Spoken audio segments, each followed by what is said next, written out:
Okay, we'll turn our attention to the LBW that was initially given out by Maria Erasmus, was reviewed by Dean Elgar, and then Hawkeye showed us that the ball was going over the top of the stumps. This is what's led to some controversy, certainly when it hits him and it looks absolutely dead, and you say to yourself, well, it's a surprise that he reviewed it, and it's only really when you have a side-on view, but the Hawkeye's pretty clear, particularly as Dean Elgar starts to walk off. He obviously thought it was pretty clear as well, Sean. Yeah, I mean, he obviously thought he was in with a chance of it maybe going over the top. I think India were very, very disappointed that Hawkeye shows that it's going over the top. It actually looks like it's missing quite comfortably in the end. And they couldn't believe it. I think they thought they had their second. The emotion of the game, they need to get the big glue, as Sunil talks about. They wanted that wicket. It was desperate to get that wicket. They felt like they had done the job. And in the initial replays, when they saw it, they would have thought, yes, that's out, good, we've got our man. So the disappointment to try and deal with was hard. I think the emotion overflows after that, and because they know that they haven't got their wicket and they have to deal with that disappointment. It pitches, it bounces. He gets a good stride, and that's what you have to do. To hit him just below the roll. Often over the top of the roll is the one you're worried about, and you don't go upstairs because that's invariably going over the top. But with that stride, it was going to be close.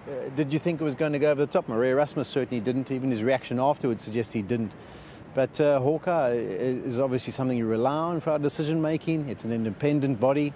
Yes, it's important to make that point, isn't it? They get out and they do their level best with everything that they've got. They've got their own cameras. They're involved in every decision that gets made. So I can understand the disappointment because you want that wicket, but maybe they've just gone over the top a little bit.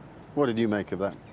Well, because it hit him on the knee roll, I thought that, and he's not a very tall man. If it had hit the knee roll of Jansen, then you could argue that the ball would have gone over the top of the stumps. Yes, the Hawkeye suggested that the ball was going to go over the top of the stumps. I thought that at best it would be, if it was not hitting the top of the middle stump, that it would be clipping it, which would mean that it would be the umpire's call, and the umpire's call would have been upheld. That is what I thought. Yes, it was forward, but again, like I said, it hit him on the knee roll. And when you went on the knee roll for somebody who's not very tall, I think 9 times out of 10, or shall I say, even with a big stride, even on South African pitches, the ball would hit the stumps. Yeah. Okay. Yeah, I think the thing for us is, we look at it and we go in gut feel. Is it out? Does it look like it's in front from side on? Does he got a big enough stride? That's all up to our opinions. At the end of the day, what they use there as Hawkeyes, they track. And it's scientific, they've got each little point that they plot, and that's how they work out where it goes. That's a lot more scientific than any of us. Yeah. And we rely on it for them to make any decisions, and that's what they've done. And historically, of course, the Hawkeyes troubled us a bit more when it's a question of height than when it's whether or not it's hitting the stumps, the side of the stumps. Line and stuff tends to be okay. Yeah. Height, sometimes we go, oh, that doesn't, We were surprised by one, I think, Mayank Agarwal in the first test was given out. Was it Mayank Agarwal was given out? And we all looked at that and thought, is that out? So we do get those, and they confuse us as much as anybody else. And it is worth pointing out that Hawkeye is an independent body.